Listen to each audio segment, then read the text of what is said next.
கர்த்தராகிய இயேசுவின் இனிமையுள்ள நாமத்தில் நான் உங்களை வாழ்த்துகிறேன், வரவேற்கிறேன். இந்த நாளுகளிலும் தேவனுடைய வார்த்தையுமாய் உங்களோடு கூட ஆயிருக்க நான் சந்தோஷப்படுகிறேன். கர்த்தர் நம்மை ஆசீர்வதித்து வழி நடத்துவார். மார்க் 17 அதிகாரம் അതിന്റെ 38 വചനം വാസിக்கலாம். മാർക്ക് 14 அதிகாரம் അതിന്റെ 38 வசனம். நீங்கள் சோதனைக்குட்படாதபடிக்கு விழித்திருந்து ஜெபம் பண்ணுங்கள். ஆவி உற்சாகம் உள்ளது, மாம்சமோ பலவீனம் உள்ளது என்றார். இங்கே கர்த்தருடைய வார்த்தை நாம் பார்க்கும்போது இயேசு சொல்லுகிறார், நீங்கள் விழித்திருந்து ஜெபியுங்கள். எதுக்காக விழித்திருந்து ஜெபிக்கணும்? சோதனைக்குள்படாதபடிக்கு. சோதனை உண்டு, சோதனைக்காரன் பின்னாடி இருக்கிறார், அவன் சோதித்துட்டே இருக்கும். சோதனைக்குள்படாதபடிக்கு விழித்திருந்து ஜெபியுங்கள். நாம் எப்போதும் விழித்திருக்கிற மக்களாய், ஜபத்தில் விழித்திருக்கிறவங்களாய், ஜபிக்கிற பிள்ளைகளாய் நாம் மாற்றப்படட்டும்.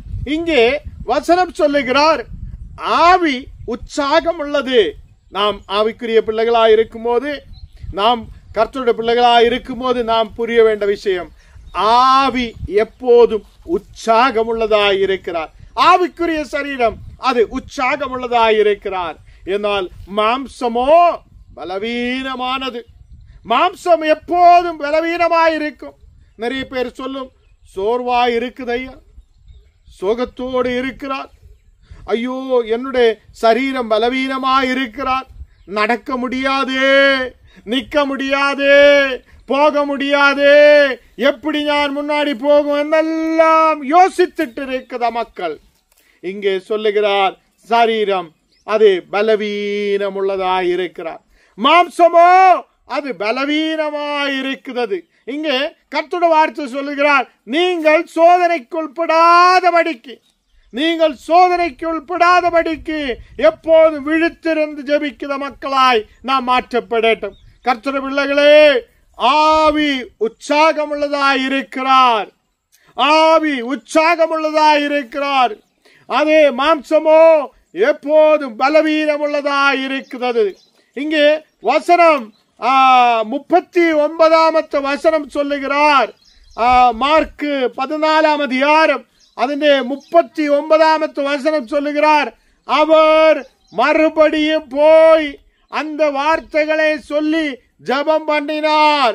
அங்கே இயேசு அதே மறுபடியும் போய் ஜெபிக்கிறார். இங்கே சீஷர்களும் இயேசுவும் ஜெபிக்கிறதுக்காக மலை மேல் ஏறுகிறார்.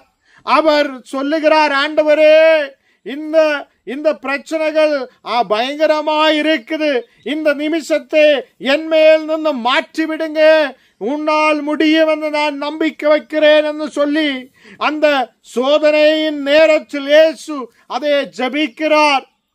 இங்கே சத்தாண்டு அதே கிரியைகள் நம் வாழ்க்கையில் உண்டாகும் போது, அநேக சோதனைகள் உண்டாகும் போது, நீ விழுந்து விடாதே, ஜபத்தில் முன்னாடி கடந்து செல்லட்டும், ஜபிக்கிற மக்களாய் முன்னாடி கடந்து செல்லட்டும். அதே கர்த்தருடைய பிள்ளைகளே, இங்கே சொல்லுகிறார், மறுபடியும் இயேசு போய் அங்கே அந்த வார்த்தைகளே சொல்லி அவர் ஜெபம் பண்ணுகிறார். இங்கே சீஷர்கள் எல்லாம் தூங்கிட்டு இருக்கிறார். சீஷர்கள் தூக்கம் வருகிறார். தூக்கம் வருகிறார். சரீரம் மாம்சமானது தூக்கத்துக்குள்ள கடந்து சென்றாச்சு. மாம்சமானது அதே அநேக சோர்வோடு அது தூக்கத்திலேக்குள்ள கடந்து சென்று போயிடுச்சு. நாமும் அநேக ஜபத்துக்குள்ள உட்காரும் போது அநேகர் சொல்லும், ஐயோ எங்களுக்கு தூக்கம் வருகிறே, தூக்கத்தால் இருக்கிறேன் என்னெல்லாம் சொல்லி தூக்கம் வருதே, சரீரம் தூக்கத்தால் எங்களுக்கு உட்கார முடியாது என்னெல்லாம் சொல்லுது அநேகர் இருக்கலாம். இங்கே கர்த்தருடைய வார்த்தை சொல்லுகிறார், மாம்சமானதோ அது அது சோர்வடைந்தது, பலவீனம் உள்ளதாய் இருக்கிறது, ஆவியானது உற்சாகம் உள்ளதாய் இருக்கிறது. இங்கே கர்த்தருடைய வார்த்தை சொல்லுது பாருங்க, நாம் ஜபம் பண்ணுவதில் எப்போது விழித்திருக்கிற மக்களாய் இருக்கட்டும். இங்கே அவன் திரும்பி வரும்போது மறுபடி நித்திர பண்ணதே பார்த்திருக்கிறான். இயேசு திரும்பியும் வந்து பார்க்கிறார். பார்க்கும்போது மறுபடியும் மறுபடியும் மறுபடியும் இந்த சீஷர்கள் தூங்கிக் கொண்டே இருக்கிறார். சீஷர்கள் தூக்கத்தால் இருக்கிறார். அங்கே அது இயேசு சொல்லுகிறார், நீங்க தூங்குதே நிப்பாட்டி விழித்திருந்து ஜெபியுங்கள். ஆமா, கர்த்தருடைய பிள்ளைகளை, அநேக வாழ்க்கையில் நமக்கு அநேக கஷ்டங்கள் வரும்போது நாம் விழித்திருந்து ஜெபிக்கும். நாம் நல்லா இருக்கும் போது யாருமே ஜெபிக்க விரும்புவதில்லை. எல்லா நேரத்திலும் விழித்திருந்து ஜெபிக்க நாம் முன்னாடி கடந்து வரட்டும். இங்கே இயேசு கடைசியாக திரும்பி வந்து பார்க்கும் போது அங்கே எல்லாரும் நித்திர மயக்கத்தில் இருக்கிறார். அவங்களுடைய கண்ணுகள் எல்லாம் தூக்கத்தால் நிரம்புகிறார். எப்போ நேரம் கிடைத்தா கொஞ்சம் தூங்கி விடலாமே என்று சொல்லி இருக்கிறார். கர்த்தருடைய பிள்ளைகளே, நாமும் அப்படியே யோசித்துட்டு இருந்தா ஆண்டவர் ஊழியத்தில் முன்னாடி போக முடியாது. நாம அப்படியே தூங்கலாம் சாப்பிடலாம், தூங்கலாம் சாப்பிடலாம் என்று இருந்தால் நாம் ஊழியத்தில் முன்னாடி போக முடியாது இருக்கும்.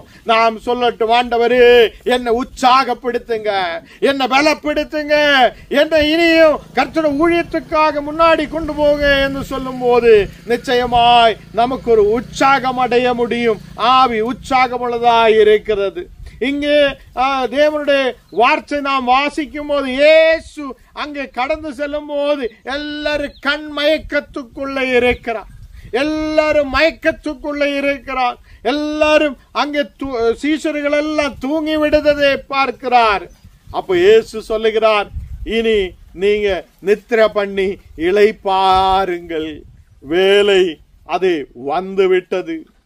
அதே இங்கே கர்த்தருடைய பிள்ளைகளை, நான் ஜெபிச்சிருக்கிற 2-3 வாட்டி இயேசு வந்து பார்க்கும் போது எல்லாரும் தூங்கி கொண்டிருக்கிறார். கடைசியாக சொல்லுகிறார், நீங்க நித்திர பண்ணுங்க, இளைப்பாருங்க, இனி வேலை வந்து விட்டது. இதோ மனுஷகுமாரன் பாவிகளுடைய அதே கைகளில் ஒப்பு கொடுக்கப்படுகிறான், நேரம் வந்து விட்டது என்று சொல்லுகிறார். இயேசு முன்னவே எல்லாம் தெரிகிறார்.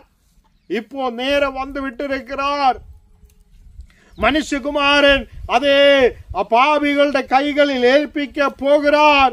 மனுஷகுமாரன் இப்போ பாவிகளுடைய கைகளில் ஒப்பு கொடுக்க போகிறார் என்று சொல்லி இயேசு முன்னவே தெரியும். இதோ நேரம் வந்து விட்டது என்று சொல்லப்படுகிறார். இங்கே கர்த்தருடைய பிள்ளைகளே, இயேசு சொல்லுகிறார், எழுந்திடுங்கள் போவோம் என்றார். எழுந்திடுங்கள், நமக்கு போக வேண்ட நேரம் வந்திருக்கிறார். இங்கே கர்த்தருடைய பிள்ளைகள், இயேசு அவருடைய கஷ்டங்கள் பாடுகள் எல்லாம் இயேசு முன்னவே தெரிந்திருக்கிறார்.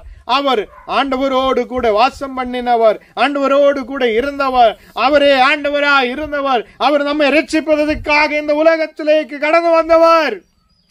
கர்த்தருடைய பிள்ளைகளே, நாம் தேவனோடு கூட இருக்கும் போது அவர் நம்மை பலப்படுத்தவர், அவர் நம்மை ஆசீர்வதிக்கிறவர். சோதனைக்குள் நாம் படாதபடிக்கு, சோதனைக்குள் விழுந்து போகாதபடிக்கு நாம் விழித்திருந்து ஜெபிக்கிற மக்களாய் மாற்றப்படட்டும். ஜெபிக்கலாம். ஆண்டவரே, இந்த நேரத்தில் அப்பா, உமது பிரசனத்தால் நீர் எங்களை நிரப்புதற்காக ஸ்தோத்திரம். இன்னைக்கு இந்த வசனங்கள் கேட்கிற ஒவ்வொரு பிள்ளைகள் மேலும் உமது பிரசனம் இறங்கி வரப்படட்டும். தெய்வீக விடுதல் உண்டாகப்படட்டும். எல்லா மக்களையும் நீர் ஆசீர்வதிக்கிறதற்காக ஸ்தோத்திரம். விழித்திருந்து ஜெபிக்க நீர் கிருபை செய்யும். ஆண்டவரே, இன்னைக்கு ஜபத்துக்குள்ள கடந்து வர்றதுக்காக அநேக விரும்பி இருக்கிற மக்கள் உண்டு. அந்த மக்கள் ஜபத்திலே உற்றிருக்கப்பட, ஜபத்திலே நிலைத்திருக்கப்பட நீ கிருபை செய்ததற்காக ஸ்தோத்திரம். வியாதியோடு பலவீனதையோடு இருக்கிற மக்களுக்காக ஜெபிக்கிறேன். ஒரு சௌக்கியம் உண்டாகட்டும்.